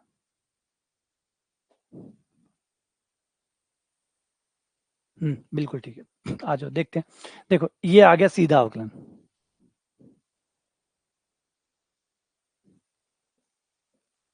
अब मैं W को x और y में चेंज कर लेता हूँ। Z की जगह x प्लस आयटा वाई रख दिया, का स्क्वायर कर दिया। इसे खोलूंगा तो x square plus iota y का square iota x y x square minus Y square plus 2 iota x y. अब मैं अगले वाला तरीका अपनाऊंगा, W का x के सापेक्ष आंशिक अवकलन। तो ये आ गया 2x, y वाले का 0 प्लस 2 आयटा y बाहर, x का 1, del W by del x, 2 common, x plus iota y, x plus iota y की जगह z आ गया, ये 2z, देखो सेम आया, 2z आ गया, देख रहे, यानी यहाँ पे आपको अवकलन के कई तरीके मिलेंगे, अवकलन के कई तरीके मिलेंगे। आप चाहें तो सीधा z के टर्म्स में कर लीजिए अवकलन सीधा, नहीं तो आप x के साथ आंशिक अवकलन कर लो तो भी वही अवकलन आएगा।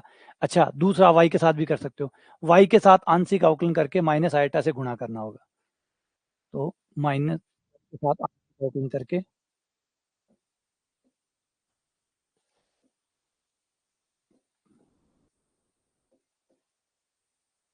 ये आ गया 0 minus 2y plus 2 iota x.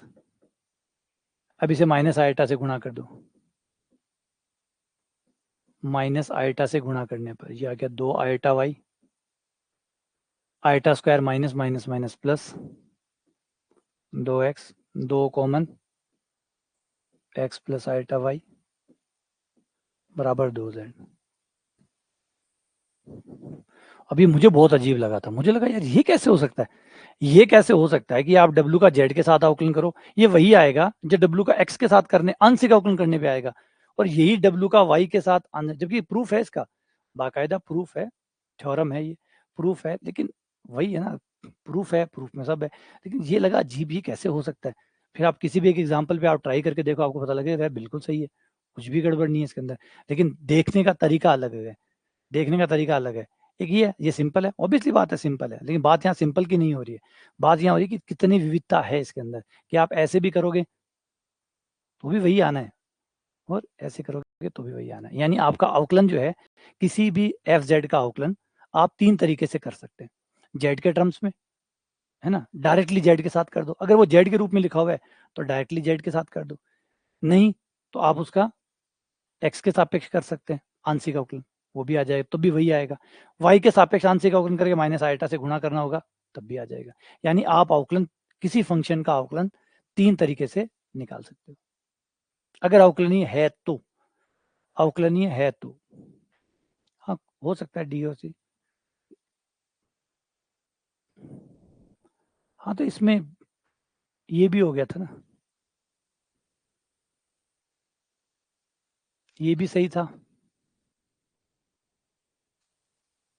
और ये भी सही था, ये तीनों ही सही है, बी भी सही है, सी भी सही है, डी भी सही है, बस ये गलत है, क्योंकि ये पूर्ण अवकलन बोल रहा है, पूर्ण अवकलन नहीं होगा, क्योंकि W जो है वो x और y दो का फलन होगा, दो का फलन होगा तो आंशिक अवकलन ही होगा, पूर्ण अवकलन नहीं हो सकता।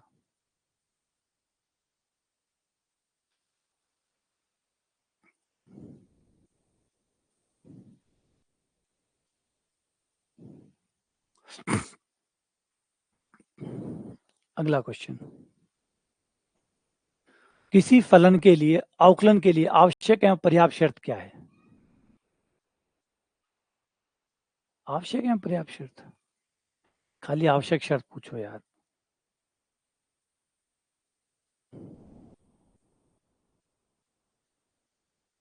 आवश्यक शर्त कौन सी है?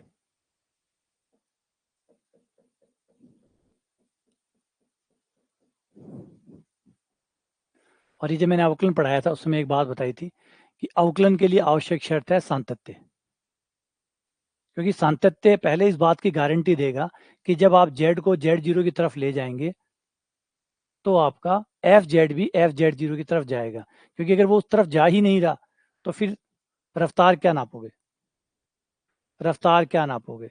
तो कोई भी फलन अगर अवकलनीय है तो अवकलनीय होने के लिए जो आवश्यक शर्त है वो है सातत्य। और क्यों है सातत्य? वो इसलिए है कि अगर इस बात की गारंटी ही नहीं है, अगर इस बात की गारंटी ही नहीं है कि जब मेरा बिंदु z जेड जीरो की तरफ जा रहा है तो मेरा फंक्शन एफ जेड जीरो की तरफ जाएगा, तो ही तो मैं इनमें परिवर्तन निकाल पाऊंगा,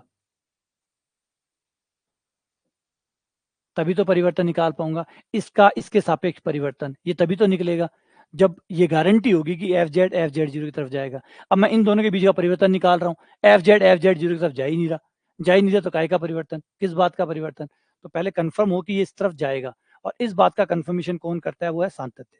सांतत्य में यही तो गारंटी होती है कि जेड, अगर आप कहते हो कि फलन संतत है, अगर फलन जेड जीरो पे संतत है तो इसका क्या अर्थ है? इसका अर्थ ये है कि जब भी जेड जेड जीरो की तरफ जाएगा तो उस समय एफ जेड जीरो की तरफ जाएगा। तो ये सांतत्य की गारंटी यही तो होती है कि भाई, क्योंकि लिमिट में गारंटी नहीं होती। लिमिट में सिर्फ ये होता है कि भाई जहाँ जेड अगर जेड जीरो की तरफ जाएगा तो एफ जेड किसी ना किसी की तरफ पहुंचेगा, चाहे वो कोई भी नंबर हो, वो कोई गारंटी नहीं कि एफ जेड जीरो। लेकिन सांतत्य इस बात की गारंटी हो जाता है कि भाई नहीं, हर किसी बिंदु पे नहीं जाएगा, बल्कि उसी बिंदु पे जाएगा जो जेड जीरो के फलन का मान के बराबर हो। मतलब जेड जीरो पे जो भी फलन का मान आएगा वो उस तरफ जाएगा। तो सांतत्य ने ये गारंटी दे दी।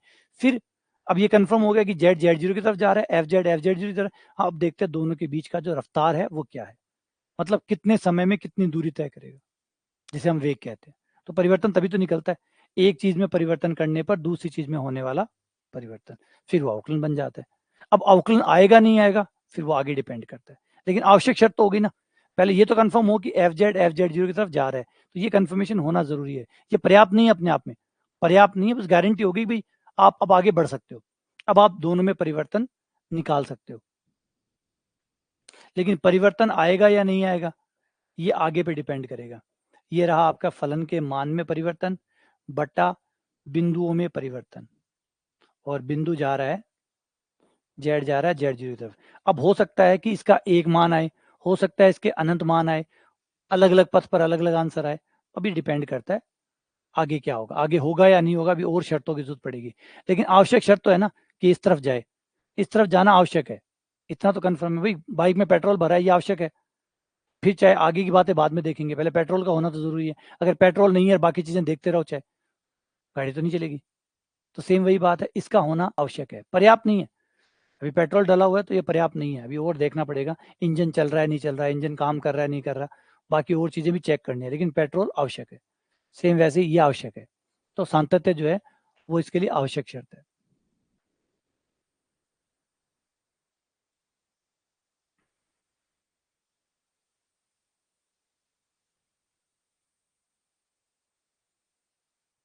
ये हो गया ना।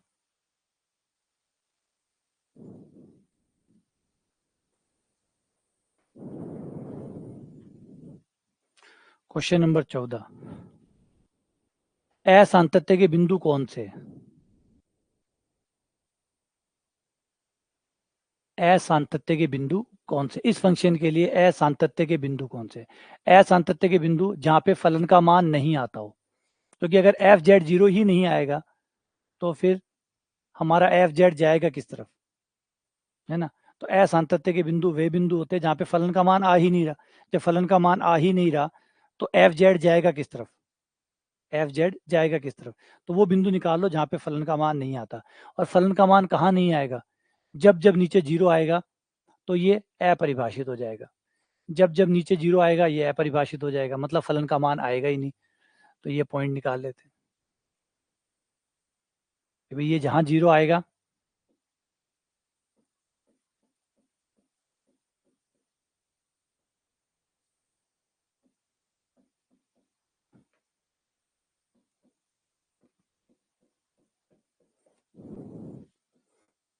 जेड बराबर एन पाई और जेड स्क्वायर बराबर -1, जेड बराबर प्लस माइनस आइटा। एक तो एन पाई और एक प्लस माइनस आइटा।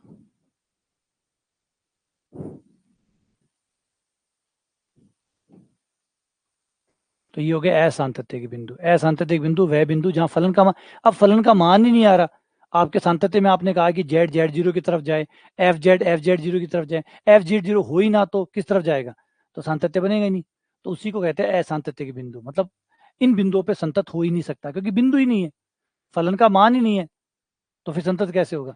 तो वो बिंदु असांतत्य के बिंदु कहलाते हैं। बात समझो, ये जेड जीरो है, ठीक है, ये जेड है, ये जेड से रिलेटेड उसका फंक्शन का मान हो गया एफ जेड। अब जेड जीरो ऐसा बिंदु है जिस पर फलन का मान है ही नहीं, ये विद्यमान ही नहीं है, तो बताओ बेचारा एफ जेड कहां जाएगा?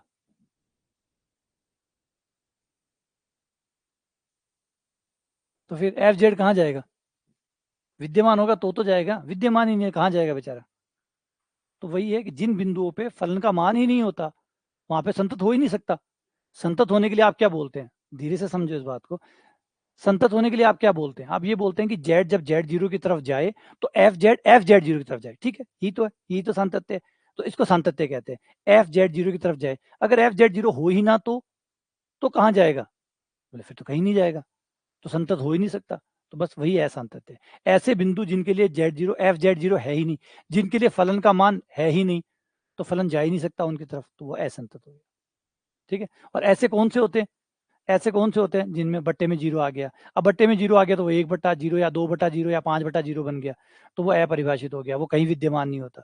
वो ना तो रियल नंबर में होते हैं ना कॉम्प्लेक्स नंबर। अब कॉम्प्लेक्स नंबर में एटलीस्ट अंडर रूट -1 तो होता ही है, तो यहाँ -1 को हम नहीं छोड़ सकते, अंडर रूट -1 यहाँ होता है। तो यहाँ पे हमारी दिक्कत रही खाली 1/0 की, खाली एक ही परेशानी रही। यहाँ आयटा को तो हमने आत्मसात कर लिया, आयटा आयटा अब आयटा है, दिक्कत नहीं है। अब आयटा आए कोई दिक्कत नहीं, क्योंकि कॉम्प्लेक्स नंबर पढ़ रहे हैं, तो आयटा अब हमारा परिवार का सदस्य हो गया। तो रियल नंबर जब पढ़ते हैं तो आयटा से भी परहेज करते हैं, बोले आयटा आ गया ये भी मान्य नहीं होगा, आयटा हो गया ये भी मान्य नहीं होगा। लेकिन जब आप कॉम्प्लेक्स पढ़ते हैं तो कहते हैं कॉम्प्लेक्स में तो आयटा तो मुख्य किरदार है, ये तो फिल्म का शाहरुख खान है, यहाँ तो आयटा से परहेज नहीं करेंगे आप। तो यहाँ आयटा से तो परहेज खत्म हो गया, तो यहाँ परहेज किससे बचा? वही वाला बट्टे में जीरो वाला, खाली बट्टे में जीरो वाले से परहेज बचा बस। यहाँ पे सिर्फ बट्टे वाला जीरो ही परेशान करता है। बात समझ में आ गई? तो यहाँ पे हमें आयटा से कोई दिक्कत नहीं। जब आप कॉम्प्लेक्स पढ़ते हैं तो आयटा सोचो, आयटा से कैसे परहेज हो सकता है? पूरा कॉम्प्लेक्स नंबर ही आयटा से बना हुआ है, तो इस बार तो आयटा खुल के इस्तेमाल होगा और धूम धड़ाके से हम उसको यूज करेंगे। अब दिक्कत सिर्फ वही बची, और हमारी दिक्कत क्या होती है? आयटा नहीं आना चाहिए, बट्टे में जीरो नहीं आना चाहिए, है ना? आयटा एक्सेप्टेड, बट्टे वाला जीरो अभी भी नॉट एक्सेप्टेड फिलहाल भी, क्योंकि जो रियल में भी नहीं था ये कॉम्प्लेक्स में भी नहीं है।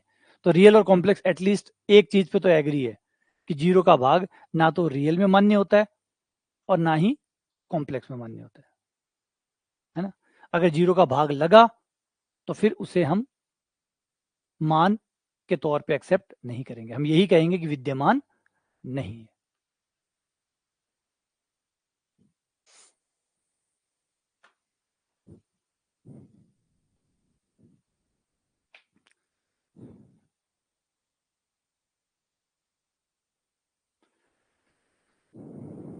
ये किस बिंदु पे विश्लेषिक है? ये फलन किस बिंदु पर विश्लेषिक है? तो विश्लेषिक होने के लिए दो शर्तें होती है। विश्लेषिक होने की दो शर्तें होती है।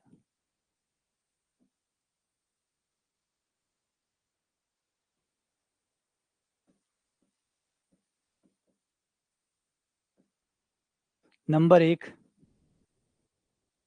सी आर समीकरण संतुष्ट हो।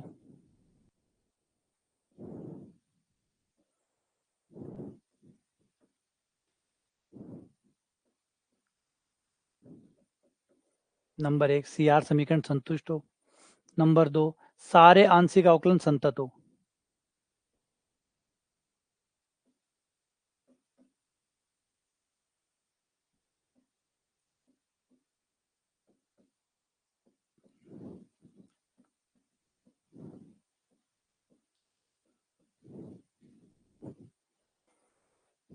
है ना? ये दो शर्तें हैं, ये दो शर्तें पूरी होती है तो विश्लेषिक होता है।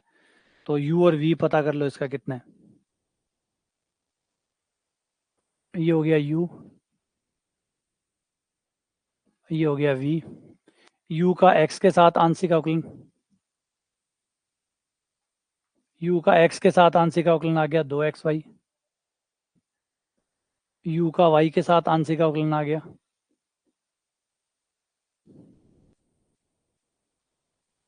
x²। वी का एक्स के साथ v का x के साथ आ गया वाई स्क्वायर, v का y के साथ हो गया 2xy। सब के सब संतत है क्योंकि सबके सब बहुपद है।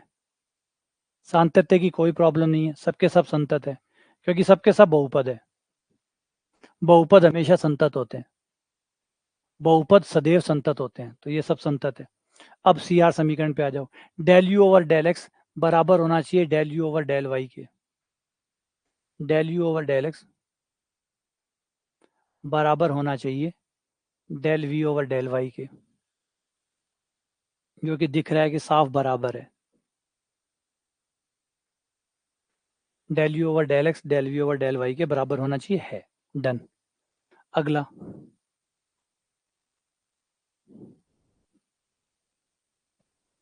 Del you over del Y बराबर होना चाहिए minus del we over del X. Del you over del Y है हमारा X square, del we over del X है हमारा वाई स्क्वायर। ये बराबर होना चाहिए, तो साफ दिख रहा है ये बराबर तो नहीं होगा, लेकिन लेकिन ये बराबर नहीं होगा क्योंकि X square minus Y square के कैसे बराबर हो सकता है। लेकिन क्या कोई बचा सकता है इसको? क्या कोई है जो इसको संभाल सकता है? कोई है जो इनको बराबर ला सकता है? तो जवाब है हाँ, है। कोई है क्या जो इनको बचा सकता है? जवाब है हाँ, ये रहा। ये पॉइंट इसको बचा सकता है। अगर इस पॉइंट का इस्तेमाल करें तो ये बराबर आ जाएंगे, या फिर और तो नहीं, बस यही वो पॉइंट है जो इस बात को सत्य साबित कर सकता है। वैसे तो हर बिंदु के लिए तो सत्य नहीं है ये, लेकिन इस बिंदु के लिए तो सत्य है। ये बिंदु इस बात को सत्य साबित कर सकता है। अगर x की जगह 1 हो और y की जगह आयटा हो तो 1 बराबर eta square minus 1 minus minus plus 1, तो ये बात सत्य हो सकती है। यानी इस बिंदु पे केवल केवल इसी बिंदु पर विश्लेषिक होगा, क्योंकि इसी बिंदु ने ये बात को बनाए रखा है। इसी बिंदु ने इस बात को बनाए रखा है, तो बस इसी बिंदु पे विश्लेषिक है। अब ये बात समझ में आई या नहीं आई?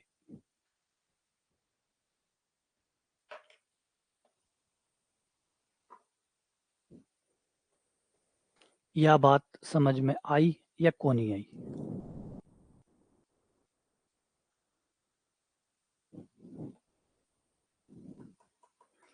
के राय है थारी?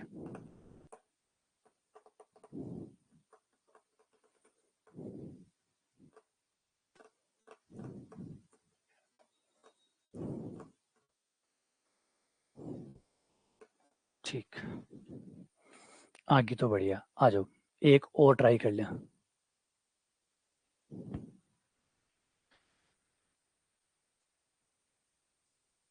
ये बता दो, ये कहाँ विश्लेषिक नहीं है?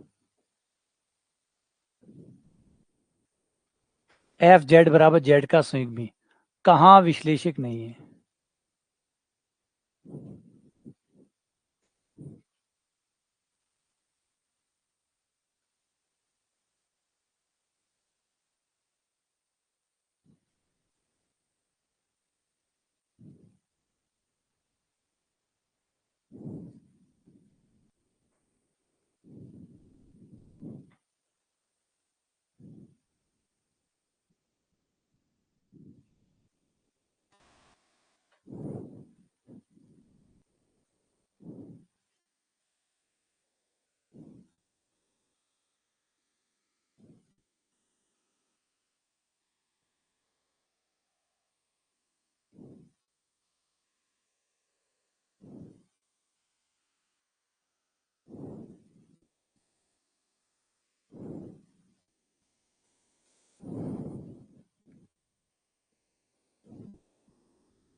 जेड की जगह मान रख दो एक्स प्लस आयटा वाई का संयुग्मी, ये हो गया एक्स माइनस आयटा वाई,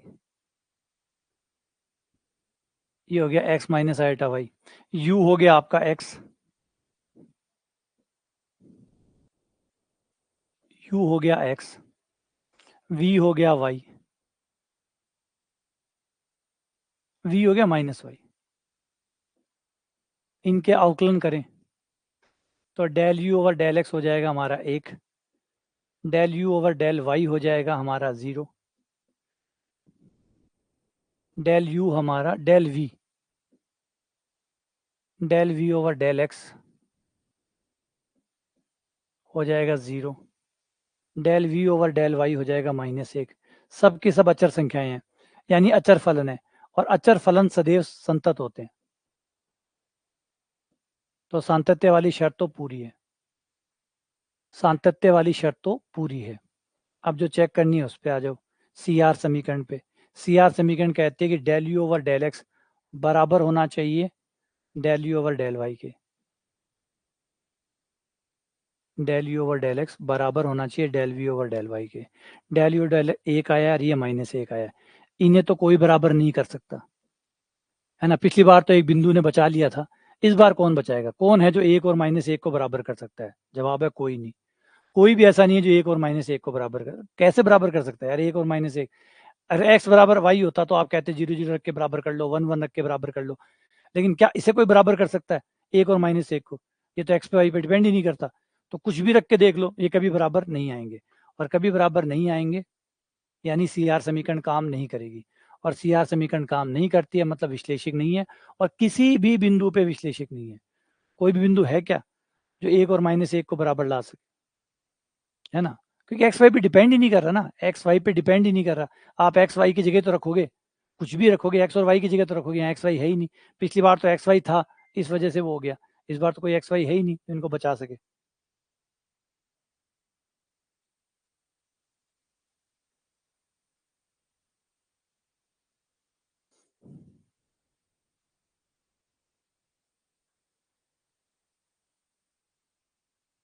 सही है, ये समझ में आया नहीं आया? ये बात समझ में आई या नहीं आई?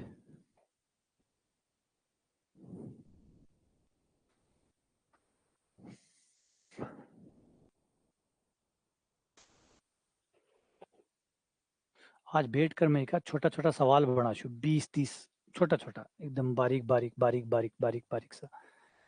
आज क्लासें लगातार हो जाएंगी, क्लासें होने के बाद आज 1:30 2 बजे के बाद बैठ के इनके छोटे छोटे छोटे छोटे क्वेश्चन बनाऊंगा, पैकेट पैकेट वाले, ताकि क्या इन चीज़ों की प्रैक्टिस करने, जेड का स्विंगमी, जेड स्क्वायर, इस टाइप के जो क्वेश्चन है ना वो करने को मिल जाए, थोड़ी प्रैक्टिस हो जाए इनके ऊपर अच्छी सी, ताकि पहचान में आने लग जाए।